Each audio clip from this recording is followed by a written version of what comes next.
Olá, você que está na audiência, bem-vindo a mais uma edição do podcast Conexão Energia. Aqui nós vamos receber grandes personalidades, nomes importantes do setor elétrico, esse setor tão importante para a economia e até para o mercado financeiro, né?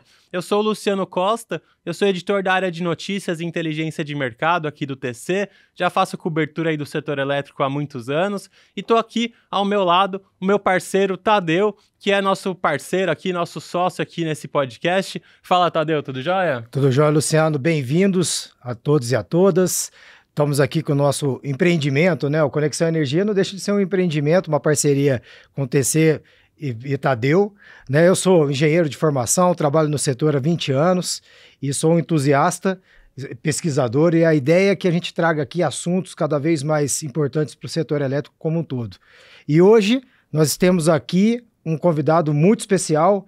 É um cara que eu vou fazer uma apresentação, Luciano, que, assim, eu acho que depois vai faltar pouca coisa para ele falar. Nós somos conterrâneos, formamos na mesma universidade, trabalhamos juntos na CEMIG, e o cara é meu padrinho de casamento. Afonso Henriques Moreira Santos. Bem-vindo, Afonso. Obrigado a todos aí, é um prazer falar sobre o setor, né? Ainda mais com gente boa como vocês. Só me preocupei um pouco com a imagem que a gente pode passar, porque estamos todos de preto, como se estivéssemos de luto pelo setor elétrico. A situação está negra, mas ainda não é um luto, então é só para dizer que ainda temos esperanças, vamos procurar o que tem de brilhante aí no setor. Pois é, Afonso, até uma pergunta que a gente vai fazer aqui, pode esperar, porque o setor está numa fase aí meio complicada, né? Mas só para a gente começar aí, Afonso, ia te pedir para falar um pouco aí da sua carreira no setor, muito longa, né? Você foi diretor da ANEEL, foi secretário de Energia, esteve no Conselho Nacional de Política Energética e passou por momentos muito importantes até para a história do setor, como as privatizações, o racionamento. Conta um pouco para a gente rapidinho dessa experiência e os aprendizados aí, principalmente nesses momentos tão críticos, né? Racionamento, privatizações. Você sabe que é curioso, que me faz lembrar na sua fala, o Repórter Esso, que era o Jornal Nacional da época da TV Tupi. Então ele começava dizendo, o Repórter Esso, testemunha ocular da história. E eu estou igual no setor elétrico, né? Testemunha ocular da história, desde 1979, trabalhando como professor, consultor, em cargos de governo. Então, mas eu sou mesmo professor.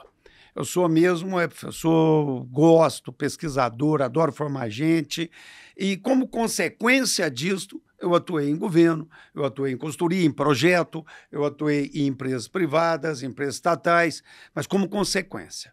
Eu sempre me considero professor e me orgulho e acho que falta no país um pouco das pessoas acreditarem na formação, na capacitação.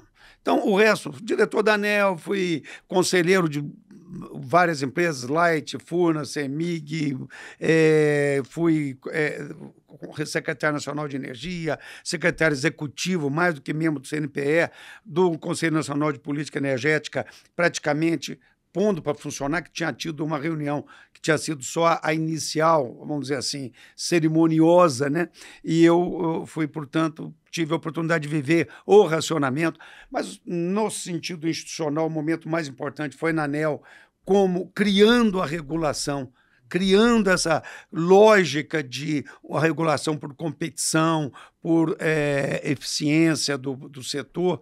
Então, é isso aí. Eu brinco que eu não preciso me apresentar, porque eu tenho tanto tempo no setor, você que tem que me conhecer, não sou eu que tenho que me apresentar. Mas é mais ou menos isso, sabe? Agora, por outro lado, eu fico nessa, assim, meio nostálgico, mas, cara, eu adoro conviver com jovens e a maior preocupação minha é que o setor elétrico não está atraindo mais jovens. Então, este é o ponto principal. Ainda com essa característica docente que eu tenho, me preocupa. O setor elétrico envelheceu, o setor elétrico não atrai jovens e, com isso, não atrai novas ideias, novos conceitos, e esse é o maior desafio. Muito maior do que falta ou sobra de energia, do que resiliência, qualquer palavra da moda. A questão é um setor que não consegue inovar porque não tem jovens. Esses são os inovadores. Excelente, Afonso. Mais de 45 anos no setor, trabalhou lá no início da ANEEL, né, com a regulação. Olhando agora, né, olhando para trás, o que você acha que foi feito certo e o que não foi feito certo que a gente precisa ainda trabalhar no setor? Cara, essa melancolia, assim, se fosse assim, seria diferente. Nenhum momento na nossa história do setor elétrico brasileiro, e acredito que internacionalmente, tenha feito coisas certas, porque o certo depende do momento.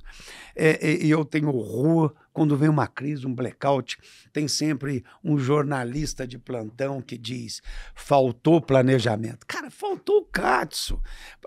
Muito pior do que faltar é planejamento demais, que já nos levou à crise. É engessar e fazer obras que não deveriam ser feitas com base em otimizações e modelos que eu brinco de ilusionismo tecnocrático. Isso é muito pior. Então, eu não me arrependo de nada, acho que os erros, no mínimo, serviram para aprendizado. Vou dar um exemplo de erro que não é no Brasil e que foi um acerto. O PURPA, novembro de 78, nos Estados Unidos. Ele foi revolucionário, obrigando as distribuidoras a comprar energia renovável ou de cogeração qualificada pelo custo evitado no setor. Um baita sucesso. É quando surgem produtores independentes de energia, é quando crescem as empresas de energia renovável, quando de fato surge o mercado, os agentes fora concessionários. Espetacular. Em 1992, portanto, 78, 14 anos depois, não é isso? 14 anos depois, teve que se ter o Energy Policy Act revisando, porque houve uma sobreoferta. Eu pergunto, é certo ou errado? Foi certo, porque conseguiu trazer um monte de alternativas, né? Realmente é o chamado a integração de recursos, mas a regramento tem uma hora que tem que ser revisado. E foi revisado em 92 e depois, em 95, o próprio Energy Policy Act faz uma revisão e volta a dar uma série de incentivos. Então, isso, o certo ou errado, é meio relativo, tá? Não é relativo, eu diria que não existe. Existe um aprendizado constante e a necessidade de se ajustar. Então, resolução sobre a de 2015 sobre renovável. Teve a de 2012, não deu em nada. Ela foi errada? Não, ela começou a criar a cultura. Se fez em 2015, explodiu a geração distribuída, notadamente solar. Foi errado? Não. Estávamos atrasadíssimos. O mundo estava lá na frente em termos de geração distribuída solar. Ela foi importante. Agora, atrasou para ir se ajustando. E quando foi se ajustar, a ANEEL fez tentou um golpe de foice que ia decapitar o setor. E aí eles busca o Congresso Nacional e reage de uma forma, eu diria, exacerbada, mas que reflete a vontade da sociedade. Então, não tem certo ou errado, certo? É sempre a necessidade de se adaptar. Vamos ajustando, aprendendo, e no setor elétrico nós passamos um momento muito mais difícil. Hoje nós estamos com um momento de uma desorganização sistêmica, mas uma vantagem, uma sobra de energia que é uma beleza, porque eu vivi a década de 80 da falta de energia. Não sabíamos de onde ia financiar o setor elétrico. Esse era o maior problema. Hoje alguém está preocupado em financiar o setor elétrico, os agentes do setor estão preocupados em oportunidades para investir, porque, vamos trazer qualquer coisa, até data center, porque eu não tenho lá meu agrado por essa alternativa, para poder consumir a energia, porque eu tenho muito projeto. Então, esse momento é um momento muito virtuoso, mas demoramos para fazer os ajustes necessários. O erro não está no que fizemos, e sim no que não fizemos. Precisávamos ter ajustado o setor. Olha, interessante essa visão, Afonso. Você até abriu falando, estamos todo mundo de preto aqui, a gente está de luto. E a gente ouve muitas vezes as pessoas falando hoje como se o setor estivesse numa crise, né? E você até comentou agora, tem problemas, mas ao mesmo tempo já teve crises muito maiores no passado. Teve racionamento, teve a época da Lei Eliseu Fernandes, que precisou refazer todo o setor, as finanças, né? Eu queria que você comentasse se você acha que hoje a gente precisa de uma reforma, se é uma reforma pequena, se é uma reforma muito grande, e até você comentou da sobra de energia, imagino que isso até ajuda, né? Porque a própria Dilma, quando começou ali no Ministério de Minas e Energia e aprovou uma reforma, tinha um contexto ali também de sobra depois do racionamento que deu tempo, né, para eles trabalharem. Bom, vou fazer algumas correções, né? Eliseu Fernandes, é o Eliseu Rezende, né? Rezende, a 8631, né, de 1993, que foi aquele acerto de conta. O negócio é o seguinte, está todo mundo quebrado, passa as dívidas aqui e a viúva assume, a viúva é o contribuinte, né? Foi aí 25 bilhões de dólares, alguma coisa dessa ordem. Mas que organizou o setor, que permitiu realmente depois, com a lei em 95, com a 8987, a lei das concessões, permitiu, então, construir um arcabouço, veio a 9074 e até hoje vivemos isso. A Dilma não fez reforma nenhuma, você está enganado. Ela fez um decreto, que, aliás, nem teve coragem de levar no Congresso, né? Fez por decreto, que mudou algumas coisas, mas o modelo vigente é o modelo 8987, 9074, 9427 e as outras que vieram, que são adaptações, mas a essência está na 9074 e na lei de concessões. Isso sim. Que precisamos já reformar, que precisamos já, não é reformar, substituir. O resto são ajustes, como eu disse, necessários que foram acontecendo e estão acontecendo o tempo todo, né? Mas você falou a verdade. Eu fui do governo Fernando Henrique, então, quando fala herança maldita, eu me sinto adigido, né? Porque eu sou uma herança maldita, né? E eu digo exatamente ao contrário, a herança maldita foi a medida provisória 579 da Dilma, né? O que o governo Fernando Henrique deixou foi um espetáculo de uma organização, de uma reforma com base em mercado, com uma regulação transparente, que precisa sofrer modernizações, avanços. Nós estamos vendo isso hoje, é necessário isso, mas, na verdade, as bases estão construídas, né? E nós, portanto, você falou bem, depois do racionamento, e foi um exemplo espetacular de sucesso, não havia no mundo, eu era secretário nacional de energia, até como o governo fez, levou para o Planalto, colocou um ministro para tocar, um ministro da Casa Civil, né, um elemento ligado, né, à presidência, porque era um assunto que não era o setor elétrico, eu era do setor elétrico, eu era secretário executivo do Ministério, secretário de Energia do Ministério, secretário executivo do Conselho Nacional de Política Energética, é muito mais do que isso. E foi o que o Pedro Parente fez.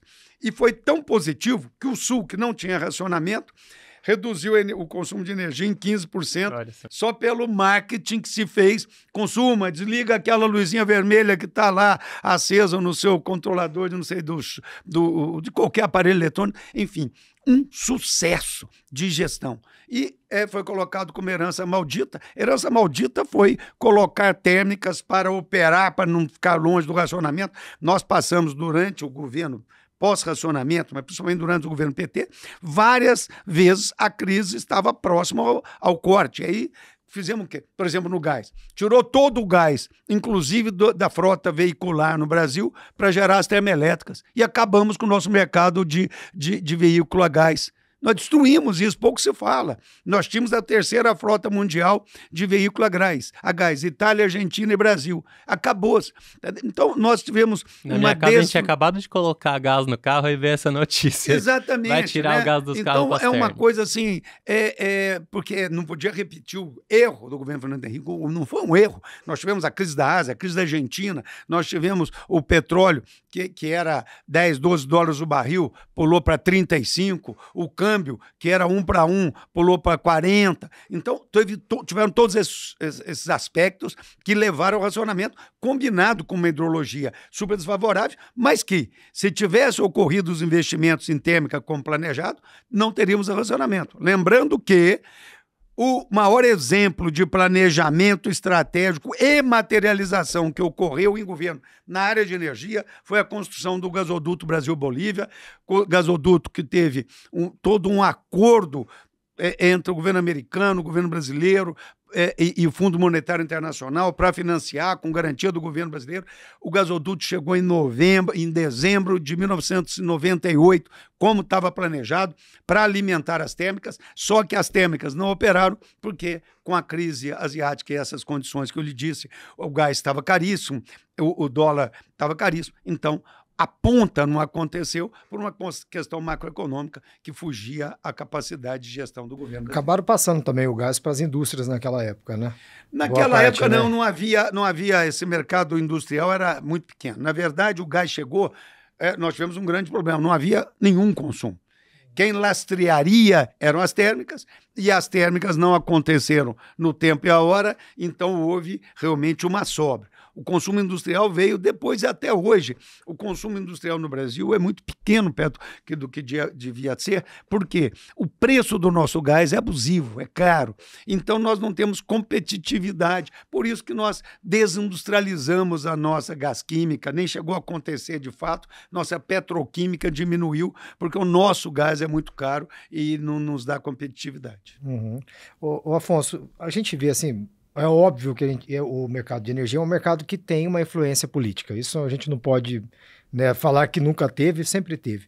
Mas me parece que, ultimamente, o legislativo tem avançado cada vez mais para o setor, né, por meio dos jabutis, que isso acaba ameaçando, né, acaba trazendo distorções para o setor. Qual que é a sua visão sobre isso? O que está trazendo de bom, o que está trazendo de ruim esse avanço do legislativo hoje? Vamos lá. No nosso conceito hoje, nós temos, em gestão energética pública, nós temos formulação de política, planejamento e regulação, certo? Isso é o conceitual que nós vivemos hoje. Acho que isso vai acontecer com a dinâmica que está acontecendo em geração distribuída e tecnologia de informação, isso vai mudar, mas hoje é isso. E era esta a base conceitual que nos respaldou para implementar o modelo no governo Fernando Henrique. Muito bem. Então, quem que é o formulador de política?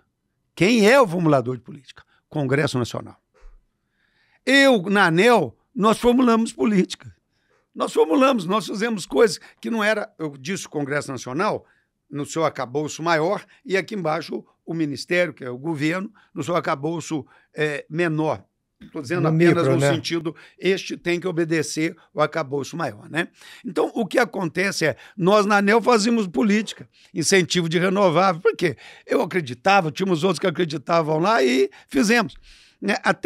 E isto foi durante muito tempo, muito conflito entre Ministério e ANEEL. O que é formular política e o que é regular.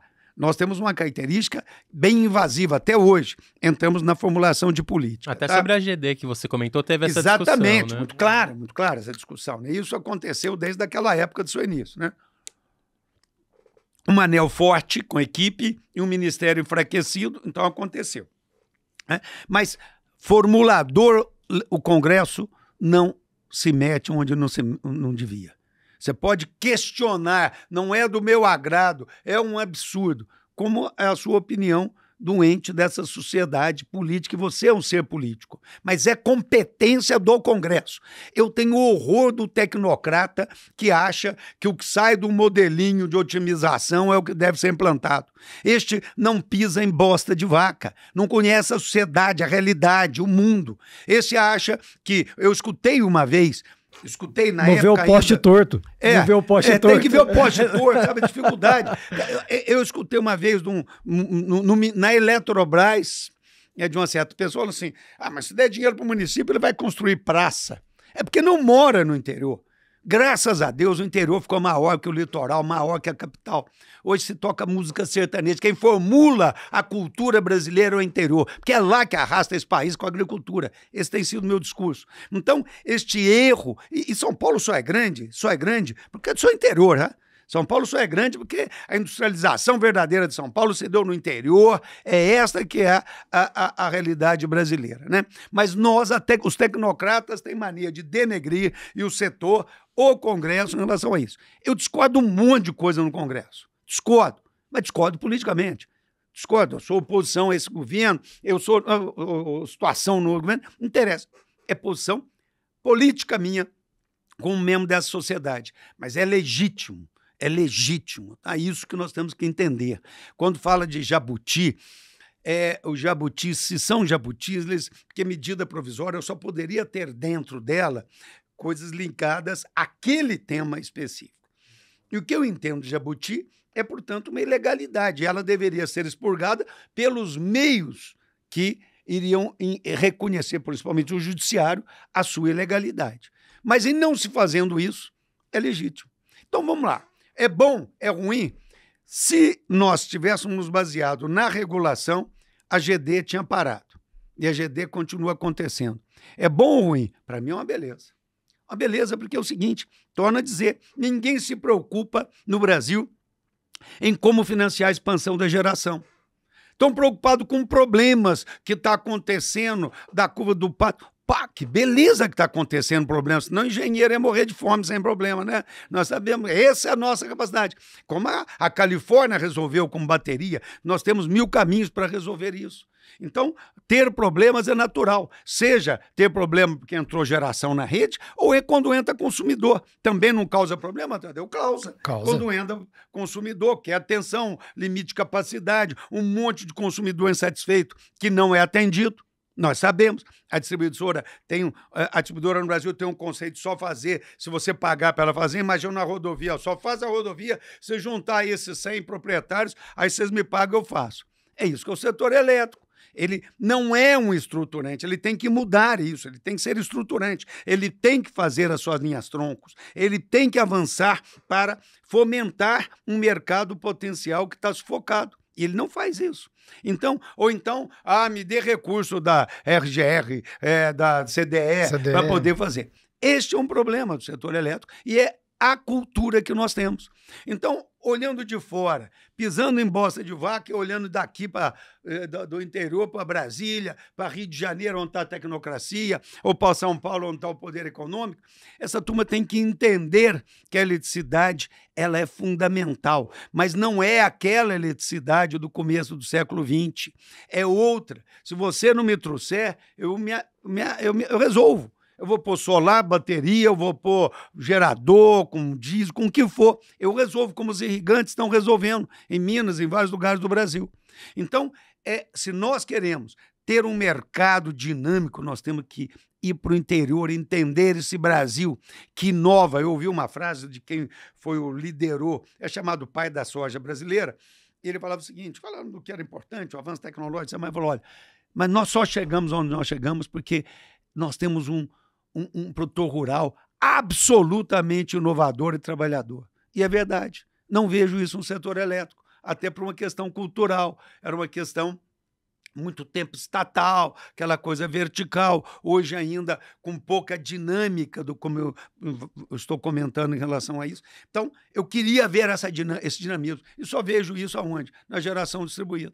Então, eu voltando à sua pergunta, que eu saí dela, graças a Deus temos um Congresso Nacional que escuta o interior, porque, infelizmente, os tecnocratas, Rio, Brasília, ou os empresários aqui em São Paulo, estão distantes dessa realidade.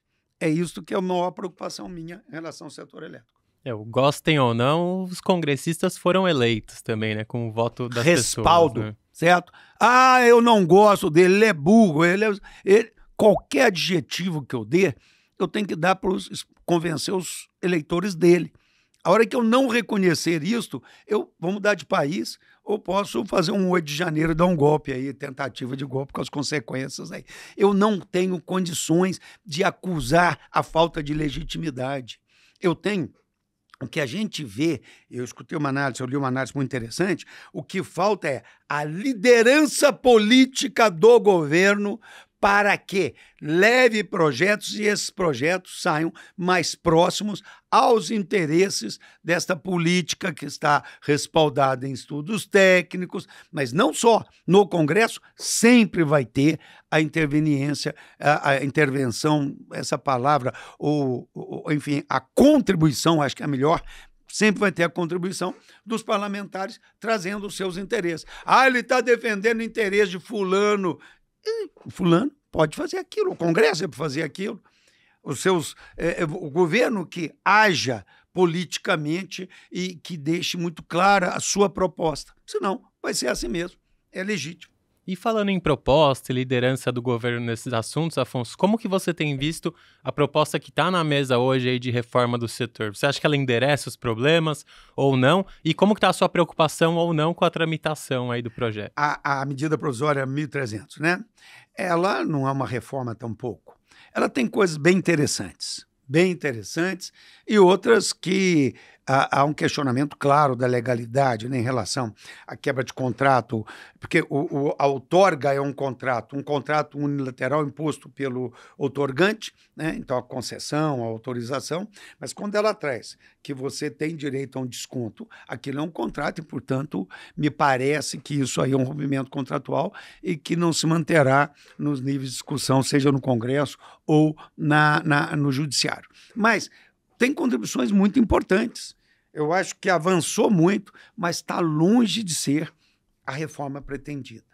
Nós tivemos há uns 8, 10 anos atrás, uma chamada pública, não é bem uma chamada pública, a ABRAD coordenou uma proposta, é chamada pública, assim, chamada P&D 20 da ANEEL, para se pensar o novo mercado do setor elétrico. Foi uma história espetacular. A ABRAD liderou um processo de escolha entre, se não me engano, 5 consórcios, com notas, todo mundo opinou, ganhou um determinado consórcio, depois, por interesses indizíveis, isto não foi adiante. Deveria ter ido adiante. Como foi importante o nosso RECEB, quando foi a reestruturação do setor elétrico brasileiro, uma consultoria contratada no governo Fernando Henrique, depois de 2 fracassos, que tinha sido o PRS, Plano de Revisão Setorial, programa, o plano, não sei, e o Revise. Todos os 2 visavam reestruturar o setor, mas era mais ou menos assim, olha, nós estamos endividados, não conseguimos tocar nossas obras, nós precisamos de dinheiro, o dinheiro pode vir daqui, pode vir daqui, mas me dando dinheiro eu continuo do jeito que eu estou. Era isso que era o PRS e o Revise, certo? Já o RECEB no governo Fernando Henrique, não. Totalmente reestruturante, mudou completamente e nós até hoje vivemos com uma bastante eficiência e alguma eficácia graças a esse modelo. Aí sim é um modelo. O Dilma não foi e todos os outros não foram. Foram adaptações até por evoluções tecnológicas, como é o caso de solar. Então, o que nós temos, na verdade, é esse avanço, essa proposta da 1.300 contribui, mas nós temos que ter realmente, só é possível isso em começo de um governo novo. Certo? Aí eu chego, como foi o caso do Fernando Henrique, está aqui. Porque eu não faço um modelo do setor elétrico sozinho. Como é que vai ser em conjunto o petróleo? Como é que vai ser em conjunto o transporte? E é isso que o governo Fernando Henrique fez. Foram várias coisas, tanto que a regulação, a ANEEL foi a primeira agência reguladora, depois a ANP, depois a Anatel, ou seja, tinha todo. A Anatel, inclusive, o Serjão nem quis se submeter à lei de concessões 8987, saiu a lei geral de telecomunicações. Então, tudo isso, você tinha um arcabouço muito maior. Nós vamos para este norte, com estas ferramentas. Adaptem-se. Elétrica, setor elétrico, petróleo, telecomunicações, transporte, e assim é que tem que ser. Hoje não. Hoje nós temos os interesses conflitantes dentro do próprio governo, que você, se fizer uma coisa, o outro questiona, tal. Então nós não temos um novo modelo e nem vamos ter, se não fizermos esse novo rearranjo. Na outra Constituição, não. É um grande modelo econômico de desenvolvimento, que o país teve grandes avanços sociais. Quando se diz que a década de 80 foi perdida, mesmo ela tiveram avanços sociais, ambientais muito significativos. Mas, economicamente, desde a nossa Constituição, que tem grandes méritos e grandes defeitos, desde a nossa Constituição, que nós perdemos a dinâmica econômica. Isso tem um trabalho de um pesquisador da Fundação Getúlio Vargas, que eu não me lembro o nome, ele sempre comenta isso, faz a comparação, e o Brasil ficou absolutamente para trás, né, comparado a mesmo economias médias da América Latina. Tá? Então, nós perdemos em função a Constituição nos impôs uma série, eu vou repetir aqui o lugar comum, uma série de direitos e as obrigações são esquecidas. Então, ela não foi regulamentada no todo, não regularizada. Nós, então, a Constituição trouxe coisas boas, sem dúvida. É como as emendas parlamentares.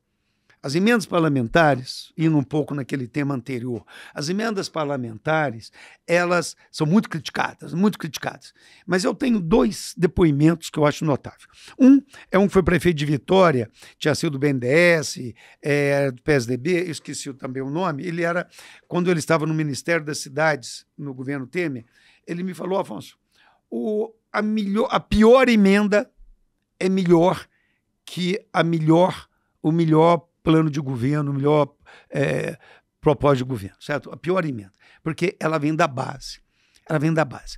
Isso eu memorizei e eu sempre, quando passo em frente, quem mora no interior, o Tadeu vai muito, tem os chamados academia ao ar livre.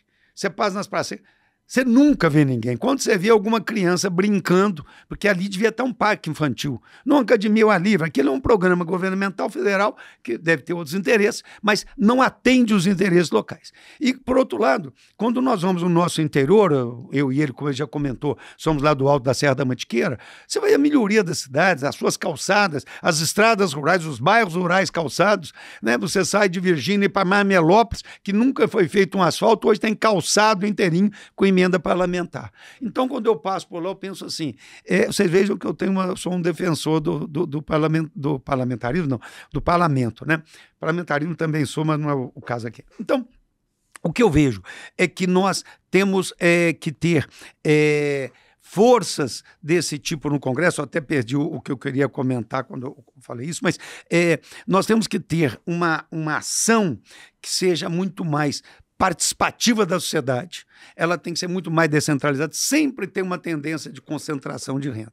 E o capitalismo tem isso. Os Estados Unidos estão sofrendo com isso, e os momentos de maior desenvolvimento americano foi quando havia menor diferença entre ricos e pobres, e, embora isso pareça um discurso socialista, este é o mote do crescimento, foi pós-guerra, etc., crescimento da classe média nos Estados Unidos, e nós no Brasil temos que fazer isso. Então, comentando, nós, no setor elétrico, hoje a eletricidade, essa eletricidade que nós usamos, tira aquela eletrônica, a eletricidade que nós usamos é tecnologia do final do século XIX, começo do século XX.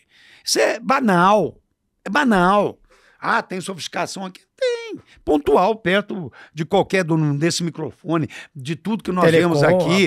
Absolutamente. Teve uma evolução muito maior. Certo? Então, graças a essas outras evoluções, que refletiram inclusive na energia solar, porque as pastilhas vêm exatamente do estado sólido, etc., é que nós conseguimos chegar nesse novo mundo. E o setor tem que entender isso. É um novo mundo, um mundo onde o consumidor, nem vou chamar isso, o usuário, ele é empoderado, ele tem poder para escolher a sua alternativa, não é de fornecimento do Mercado Livre, não, é tecnológica, né? E se não fizermos isso, isso vai acontecer de qualquer maneira. Vamos ver aí o que está acontecendo com o GT. Vai acontecer de qualquer maneira. Você falou uma coisa que é interessante. Quando eu fui a Copenhague em 2022, ainda na CEMIG, a gente começou a estudar hidrogênio verde. Não sei se você está lembrado disso. Lá você pode escolher o tipo de energia que você quer, a fonte. Então você escolhe se você quer uma eólica, se você quer uma solar, se você quer uma termoelétrica, e obviamente o preço da energia ele varia em relação à fonte. Geralmente a fonte renovável ela tem um preço maior até para poder incentivar. Então ali, e a grande maioria das pessoas buscava as fontes renováveis. Era impressionante o que teve uma evolução até mesmo da cabeça das pessoas, claro, né? De buscar outras fontes. Só nesse sentido, era mais caro, a renovável era mais cara. Na Califórnia também você podia comprar energia renovável, era mais caro. Vamos lembrar que hoje não é, né? Infelizmente, nós gostamos de hidrelétrica. Hidrelétrica é uma coisa complicada, cara, difícil, demorada. E depois de pronto, eu falo que o governo não devia cobrar pela outorga, não devia pagar para alguém tomar conta daquele ativo, que é difícil, né? Poço fundo que os diga, né?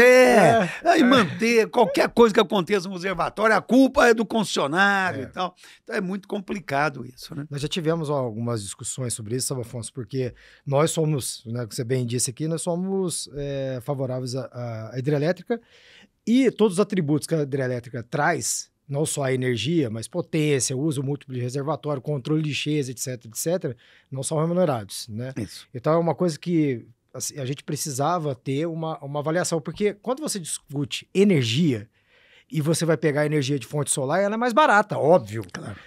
Qual é o impacto de você construir uma solar? Uma solar de grande porte, com um ano e pouquinho, você constrói. Enquanto uma hidrelétrica do mesmo porte, você demora 5, 6 anos.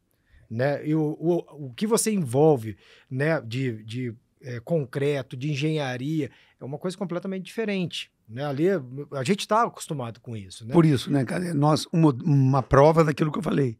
Modelo ultrapassado. A hidrelétrica não tinha que ganhar pela energia, ela tinha que ganhar pelos serviços prestados. É essa a grande lógica. Sejam serviços prestados elétricos, sejam serviços prestados outros para a sociedade. É outro modelo. Esquece, o modelo que está aí, a hidrelétrica vai ser sempre, ela vai estar sempre numa situação acuada, porque todo o problema é dela. Faltou água, racionamento, é culpa da hidrelétrica, né? A questão de cheia, você sabe disso. Por mais que você atenue, lógico, você vai ter momentos de um valor menor do que seria sem ela, e a população vai culpar quem? A barragem.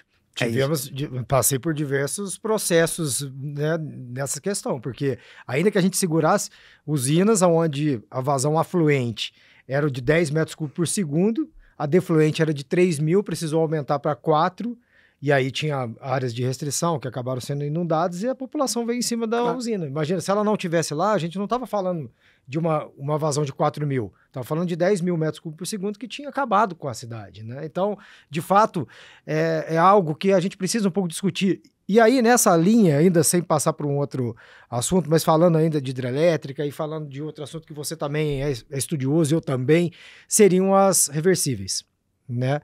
E aí, eu acho que, obviamente, a gente vai lá para a Califórnia. A Califórnia ela teve uma solução para a curva do Pato, que é a utilização das baterias. Até porque ela não tem a mesma disponibilidade de recurso hídrico que o Brasil tem. Concorda? Então, você não acha que a gente deveria, antes de sair investindo nas baterias, também investir nas reversíveis? E depois também, não estou dizendo que uma seria excludente da outra, mas a gente teria que aproveitar que nós temos toda a cadeia de suprimentos, todo o conhecimento aqui dentro do Brasil e voltar a fomentar essa fonte? Eu acho que, como você falou, um não exclui o outro. E nos Estados Unidos não estão excluindo, no Reino Unido nós temos problemas novos com a entrada da eletrônica de potência, dos conversores, nós temos problemas novos aí, tem a chamada resposta rápida em frequência, aonde bateria é muito importante, mas nós temos ainda, como você bem falou, quando vai para escalas maiores principalmente, mas mesmo menores, as usinas reversíveis são uma alternativa muito interessante. Eu até nem diria que é tanto pela escassez hídrica, porque eu tenho trabalhado em projeto de usina reversível no Ceará, onde tem escassez hídrica, mas tem alternativas de reversível ciclo fechado brilhantes, espetaculares, entendeu? Então, o que eu alerto um pouco o Brasil, a gente tem falado muito da rampa da curva do Pato. A rampa de manhã, 7, 8 horas, que ela cai rapidamente porque começa a geração solar, e depois das 18 horas que ela sobe a curva do Pato sobe, ou seja, a carga que o sistema V sobe porque a geração solar sai. Mas tem problemas muito maiores que esses acontecendo que nós temos que olhar. Muito maiores, não maiores. Então, eu quero dizer, tão importantes quanto, vamos qualificar melhor, que são as rampas das eólicas, por exemplo. Você tem uma variação num parque de 3 GB no Ceará, na região noroeste do Ceará, com Piauí, tem 3 GB instalado, e em 1 hora da variação de 1.000, 1.500 mega, mais ou menos. Ou seja, aquela variação significa que eu tenho que responder relativamente rápido. São as rajadas. Isto precisa ser resolvido com armazenamento, para diminuir o impacto. Porque hoje todo mundo vai... põe transmissão. Tá? E quem que vai resolvendo esse problema? As hidrelétricas, que estão sobrecarregadas, inclusive com dificuldades, porque se ela for ficar assim, nós fizemos um trabalho, eu brinco, que os geradores, quando você analisa os geradores, principalmente do São Francisco, eles ficam dançando assim. Por que eles ficam dançando? Porque as eólicas aumentando e diminuindo em função de rajada, certo? Então, isso aí significa caudais, ou seja, vazões da jusante que ficam subindo e descendo. E vamos ter problema ambiental e social daqui a pouco. Imagina, para poder... E as usinas cada vez mais sendo... Aqui que foram construídas fio d'água, sem capacidade de armazenamento.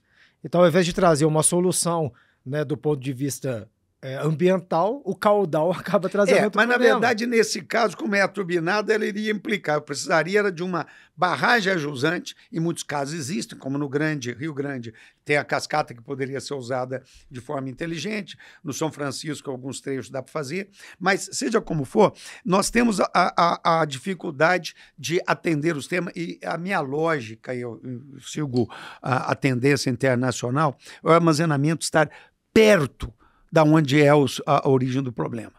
A origem da usina reversível, o que era? Era atender ponta perto da carga. Era isso. E as nucleares ficavam perto das cidades, porque eram a carga, mas nucleares não modulavam, punha reversível para modular e acompanhar a carga. Então era ou por transmissão, limitação, transmissão, ou porque uma nuclear, ou mesmo uma térmica, carvão mais inflexível, você tinha uma reversível do lado, dentro daquela zona de carga para poder fazer isso aí. Então, eu acho que nós temos que ter sinais econômicos e regulatórios no leilão. Eu vou fazer um leilão para aquela região. O Brasil não faz isso, devia fazer. Nós queremos armazenamento naquela região, porque aquela região tem uma intermitência, seja por rajada de vento, seja por Mas a questão... transmissão acaba fazendo, né? Mas a transmissão ela faz parcialmente, ela é varrer a poeira debaixo do tapete. Mas ela, porque mas ela de certa joga... forma, ela acaba... eu quero colocar um compensador síncrono aqui. Isso. Né? A gente teria que ter um outro leilão que também fizesse dessa forma, né?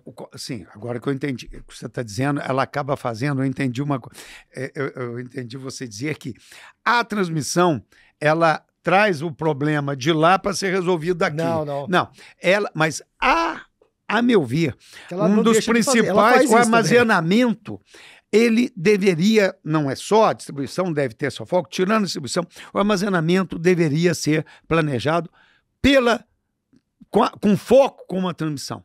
Eu vou olhar onde eu preciso aquela subestação e naquela subestação onde eu preciso de armazenamento. E aqui eu faço, quem pode me dar esse armazenamento? E aí pode ser de bateria, pode ser de uma reversível que se interligue ali, e eu vou procurar, portanto, essa região geoelétrica. É isso que nós defendemos. Publicamos aí um manual de usinas reversíveis, e eu coordenei toda essa parte de estudos eletroenergéticos, e é esta orientação que nós damos. Vá buscar, mapeie onde está o problema, e depois, em torno desta região, essa região geoelétrica, em torno desse problema, você busca soluções de armazenamento. No nosso caso, no livro, era para usinas reversíveis, mas a mesma técnica poderia atender com bateria, né? Legal, Afonso. E saindo aí do macro do setor, né, falando de modelo, tudo, e indo um pouco para o micro, né? Você está hoje na CEMIG, no conselho, foi indicado do acionista majoritário do governo mineiro para estar lá na cadeira. Como que você tem visto a gestão atual da CEMIG, o direcionamento atual da companhia? Afonso, o que mudou na CEMIG nessa nova gestão?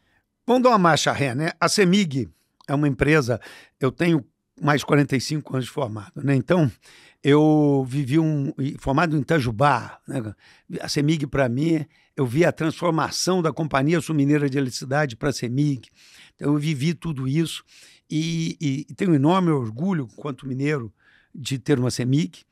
E, por outro lado, a vida inteira eu fui um crítico da CEMIG, como pesquisador, como consumidor, né? Então, eu me lembro que a CEMIG teve um programa muito interessante, chamava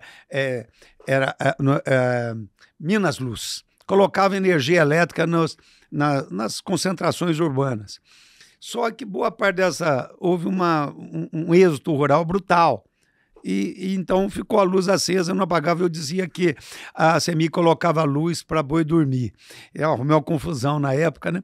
Mas isso depois a gente vai entendendo as motivações, e faltou a dar sequência, né? Desligar as luzes, né? Não era deixar acesa ou não tinha mais população. Mas, enfim, o que eu vejo? Nós tivemos uma grande evolução nessa administração. Mas o que nos foi entregue era um grande passivo. Era um grande passivo, e eu não vou acusar um governo imediatamente anterior.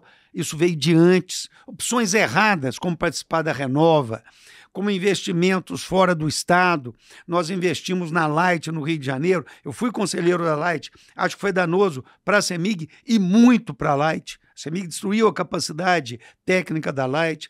Portanto, investimentos e endividamento grande em dólar, como nós herdamos. Até que Belo foi Monte, né? A CEMIG entrou. Santo Antônio. Nós só não conseguimos sair até agora de um investimento complicado que é Belo Monte, que é um investimento, aqui é o nosso conselheiro de Belo Monte, mas é um investimento difícil, com complicações ambientais, financeiras, né? Então, como está na imprensa aí, as dificuldades, inclusive, de honrar compromissos com as transmissoras. Mas, bom, vamos deixar esse tema de Belo Monte de lado.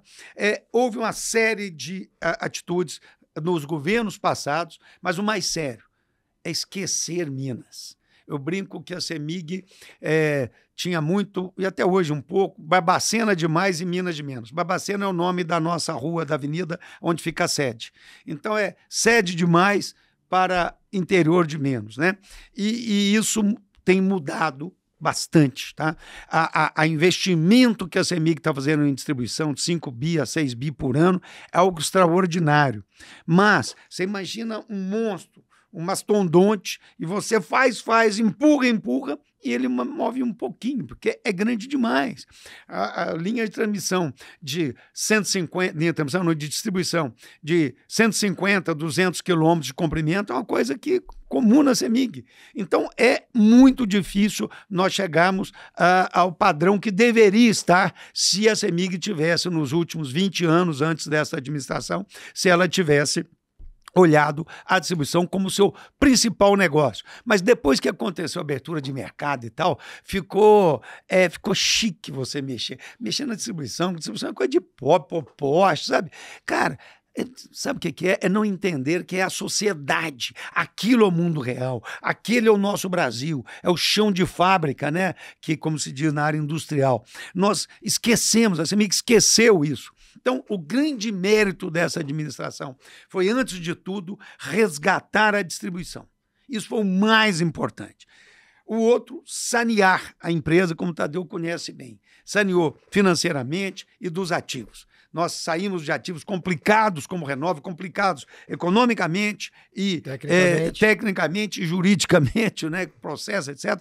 Então, nós limpamos a pauta. Se Belo Monte hoje é um problema, para a CEMIG é um problema menor, que ela tem 4%, se não me engano, 4.500, se não me engano. 10, né, nós duas investidas. Sim. 10.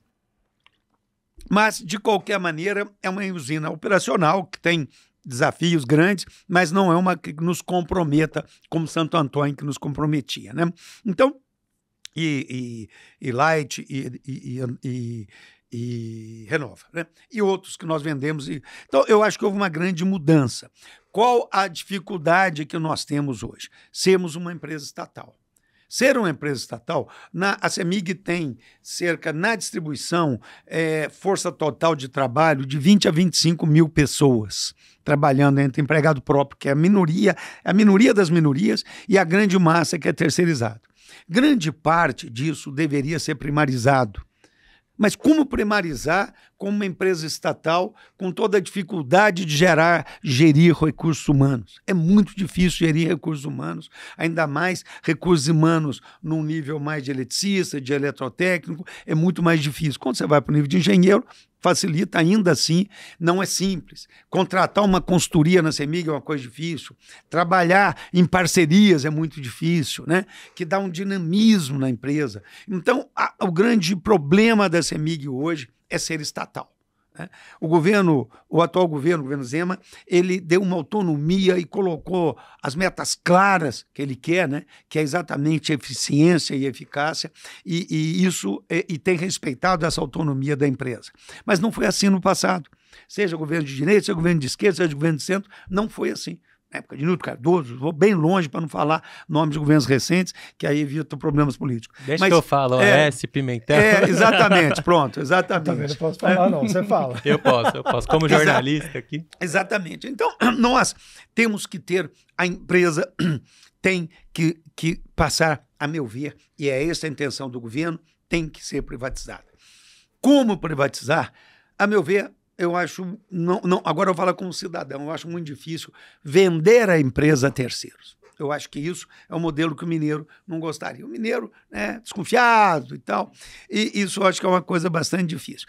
O modelo de corporação evoluindo o modelo da Eletrobras, que veio com uma série de defeitos, uma série de complicações, evoluindo este modelo da Eletrobras, é o modelo pretendido pelo Estado, é o modelo que eu acredito, aonde o Estado teria ainda seu bloco de ações, onde seria um acionista relevante, onde poderíamos ter golden shares para poder garantir a voz do Estado em determinadas ações. Além disso, que se tenha um órgão regulador, seja uma agência, seja como for, que junto com essa transformação tem uma regulação, como tem aqui em São Paulo a Arcesp, para que o Estado faça essa fiscalização, esse acompanhamento, porque é necessário. Eu fui regulador, fui diretor da ANEEL e acompanhei muito de perto a Arcesp, trabalhei na reestruturação do setor energético paulista na administração Covas, então é necessária esta regulação estadual, ainda mais no caso mineiro, ainda mais nas diferenças regionais em Minas.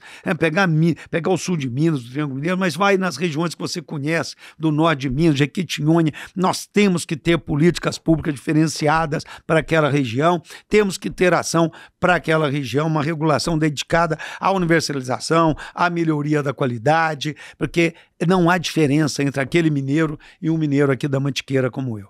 E nessa linha a gente já teve várias discussões positivas, né, de ideias visando essa questão da privatização, justamente porque a gente que é mineiro e conhece, né, por 3 anos estive lá como vice-presidente da CEMIG, o Afonso como meu conselheiro, a gente teve muitas discussões, viajamos juntos por diversas oportunidades e a gente estava ali vendo, né? E a CEMIG faz parte da vida dele, assim como fez parte da minha vida e faz até hoje, né? Eu nasci lá em Itaiandu no hospital com a energia da CEMIG. Então, são coisas assim que a gente tem que discutir. E, de fato, se a gente não tiver uma política pública que olhe para esses pontos, sempre vai ter uma visão financeira. E essa visão financeira ela pode ser muito prejudicial para o setor de distribuição no estado, né? E aí, Afonso, você também comentou uma coisa, né, da Arcesp aqui em São Paulo, mas lá na Copel, que eu também fui diretor, você sabe disso, e participei do processo de privatização, né, do início, depois acabei indo para a CEMIG, foi criada uma superintendência de energia. E a superintendência de energia, ela tinha como foco fazer a gestão, acompanhar a gestão do ponto de vista do acionista, que era o governo ainda numa corporation. Você acha que a possível privatização da CEMIG, que a gente ouve desde do início do governo Zema, e provavelmente com a sucessão dele, a gente vai continuar buscando isso lá em Minas, né? O que a gente poderia pegar de pontos positivos e pontos de melhoria, olhando a privatização da CEMIG versus a privatização da Copel, a privatização da CESP, a privatização até da Eletrobras? O que você acha que a gente poderia pegar, ir lá e pensar, vou pensar isso para fazer a CEMIG? Eu acho que a Minas é diferente. Minas é diferente. Minas são várias, por isso que já está no plural desde sua criação. Minas são várias, né? Então, nós temos, primeiro, o fato... Como comparar com o Paraná, com a Copel? É um estado muito mais homogêneo do que Minas Gerais. Eu gosto, Minas é Brasil, até no PIB. Metade dos estados brasileiros tem PIB per capita acima do mineiro, metade tem PIB per capita abaixo de Minas. Minas tem, você fala que não tem litoral, mas na verdade nós já temos Furnas, temos Três Marias, mas na verdade, brincadeiras à parte, nós não estamos tão longe do litoral como é o nosso caso, né, que às vezes falam, não, São Paulo tem litoral, mas o cara lá de Presidente Prudente é muito mais longe do mar do que nós, né? Mas Minas, ele incorpora, ele só não tem de fato uma cultura amazônica, mas ele tem o resto das culturas aí. Mesmo o caiçara na minha região teve muita influência por causa de Paraty, que o caminho do ouro todo vinha por ali. Então, agora, é muito diferente do Paraná, muito diferente as distinções em renda, em cultura, e é mais importante, eu não acho que uma superintendência seja suficiente. Acho que Minas talvez esteja na hora de ter uma agência reguladora, que pode ser de gás, pode ser de energia elétrica, poderia estar na mesma agência reguladora até outros serviços. Não, poderia até de infraestrutura.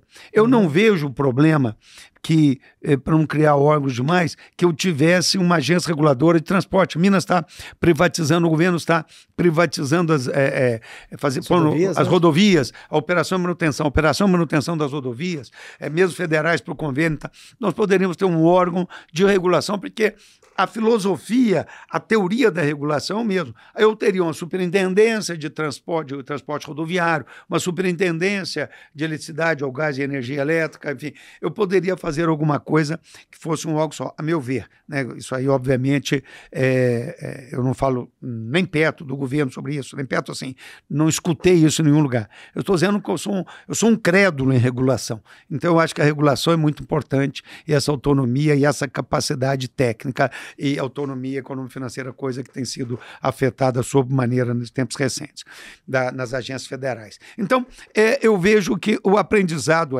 a corporação é bom, Eu acho que, de repente, pode ser da CEMIG como um todo, se for mais estratégico, pode separar. Faltou dizer saneamento. Nós já temos agência reguladora de saneamento, mas saneamento é uma competência municipal, tem que ser por convênio para poder... Mas, enfim, poderia pegar aquela própria agência e ampliá-la, torná-la maior. Eu não vejo isso como complicado, até porque não podemos esquecer que a competência de energia elétrica é do governo federal. O governo, a agência reguladora, ela regula ou fiscaliza por delegação. Fundamentalmente fiscaliza por delegação. Então ela não precisa ser uma estrutura tão grande, né? Tão complicada como a ANEEL, complicada no sentido sofisticado. Eu vejo que nós temos que guardar esse símbolo da CEMIG. Eu acho que nesse momento, no horizonte próximo, 5, 10 anos, eu não vejo que o mineiro iria aceitar perder esse seu símbolo, o símbolo do Juscelino. São coisas que muitas vezes a gente, de uma maneira racional, pode dizer, não, isso não tem importância. Mas tem importância para a sociedade, tem importância para o próprio marketing do Estado. O que o Estado se industrializou foi porque a CEMIG criou um Instituto Nacional de Desenvolvimento Industrial, o INDE, que era pago pela CEMIG para atrair indústria, para consumir a energia de Três Marias, para consumir a energia e as redes que foram construídas no governo Juscelino e posteriores. Então, tudo isso foi um exemplo de planejamento e materialização do planejado. Planejamento sem materialização também, Deus do céu. Então eu vejo que não podemos copiar a Eletrobras, é uma coisa totalmente distinta. A Eletrobras, até porque são a junção de 4 empresas, mais outras menores, então ela tem outra realidade, distinções regionais, ela na verdade não tem distribuição, então muda completamente, e a CEMIG é antes de tudo distribuição. Eu tenho que entender o território mineiro, a gente mineira, é isso que eu entendo. E, Afonso, hoje tem essa discussão da privatização, mas tem também a discussão de federalização da CEMIG, né? O governo federal avalia ali trocar a participação do governo de Minas por redução de dívidas ali de Minas com a União. Como que você vê isso? Você acha que poderia ser bom ou poderia ser até um retrocesso para a companhia ser uma companhia federal, né? E como que isso conversa ou não com o modelo de corporation?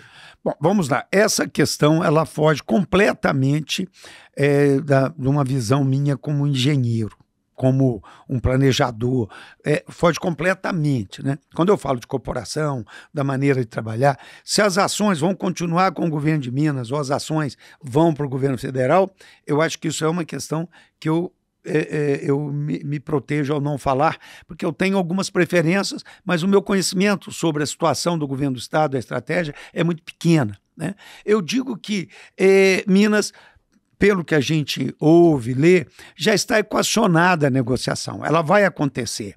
Ela vai acontecer porque é uma necessidade, Minas está inviável. O governo Zema, ele administrou 7 anos aí, praticamente, sem nenhuma capacidade de investimento. É uma coisa...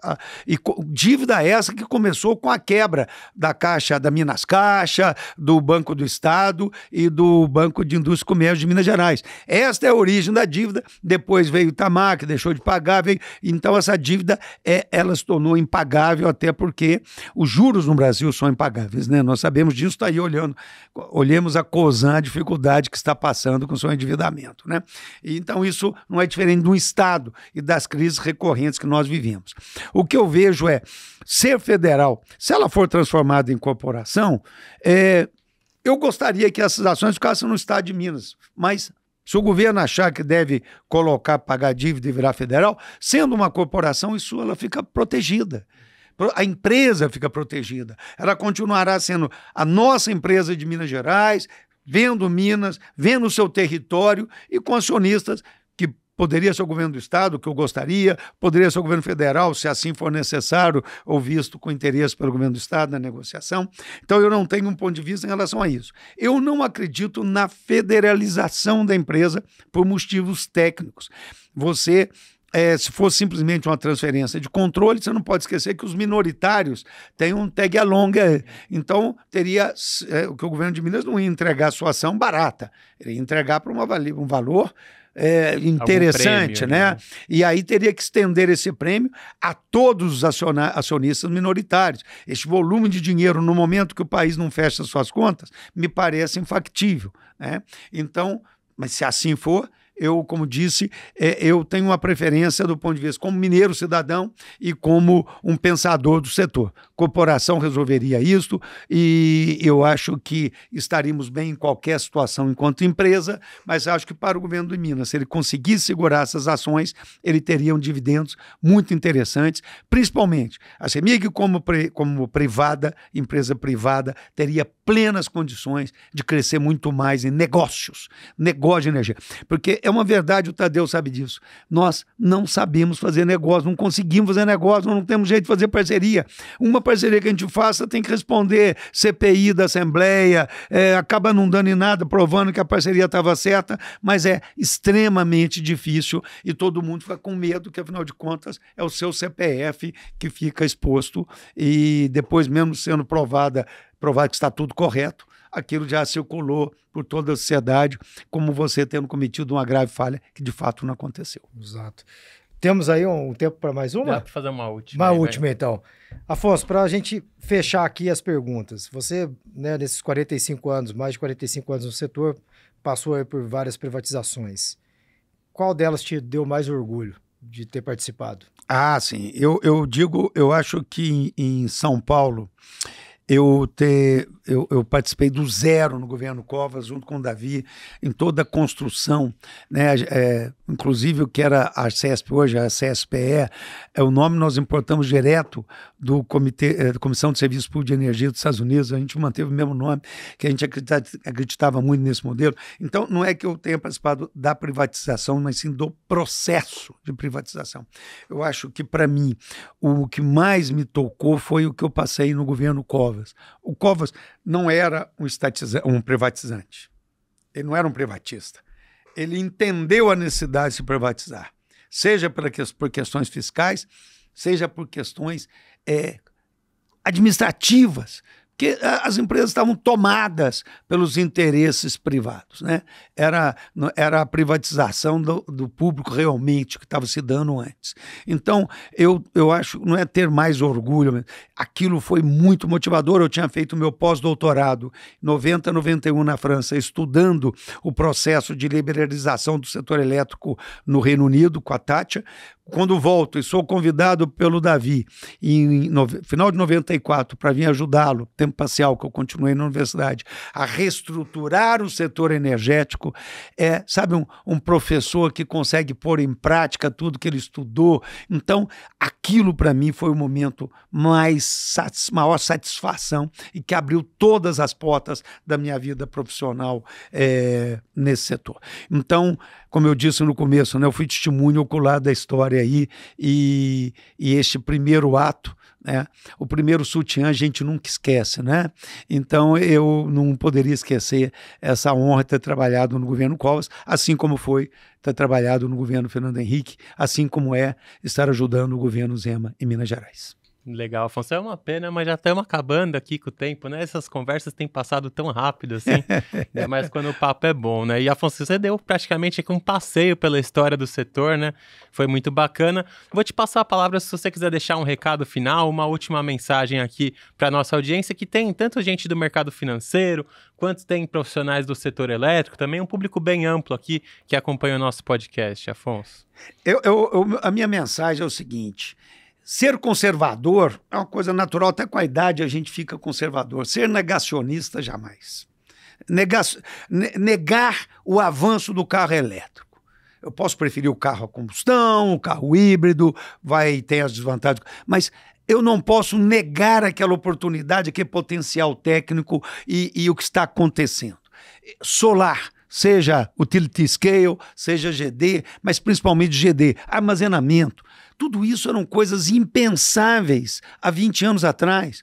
Quando eu comecei na ANEEL, em dezembro de 97, e depois em primeiro aniversário, saíram várias resoluções voltadas a PCH. Muitas delas serviam para solar, para biomassa, mas a gente punha só para dizer, porque na verdade a tecnologia era PCH. Então, sempre revise a sua posição. Por mais conservador que seja, dê uma revisada. Olha, será que eu estou atualizado? A minha preferência, será que faz sentido? E, principalmente, não duvide que esse ouvido da Ana Quelhas, da EDP Internacional. Você sempre acha que vai demorar mais. Não, perdão, que vai acontecer as coisas que vão acontecer logo. Elas vão demorar mais. Isso é fatal. Aconteceu com solar, aconteceu com veículo elétrico, só que na hora que vem é muito mais depressa e muito mais intenso do que você podia imaginar.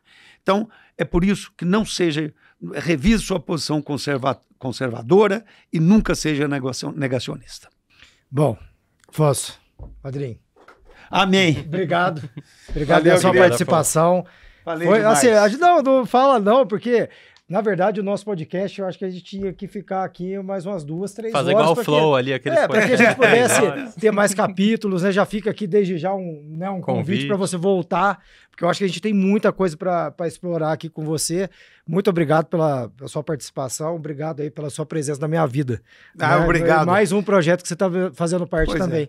Obrigado a Deus, você sabe que você assoviou, já chego abanando o rabinho. Né? Então, estou à sua disposição sempre. Tá bom, querido? Obrigado também, tá? Parabéns pelo projeto aqui, tá? Obrigado, Afonso. Obrigado, Tadeu. E é isso, gente. Sigam aí acompanhando o programa, deixem o seu like, sigam o nosso canal para acompanhar os próximos capítulos e daqui a pouco a gente tá de volta numa próxima edição com mais convidados super experientes e super interessantes aí do setor elétrico. Um abraço. É isso aí, pessoal. Obrigado pela participação, por nos acompanhar. Clique no sininho para poder acompanhar a nossa página. E você que tem interesse em estampar a sua marca aqui no nosso podcast, por favor, entre em contato conosco. A gente tem muito interesse em fazer uma parceria com você. Um abraço, obrigado, Luciano. Obrigado, Afonso. Até mais. Valeu, gente.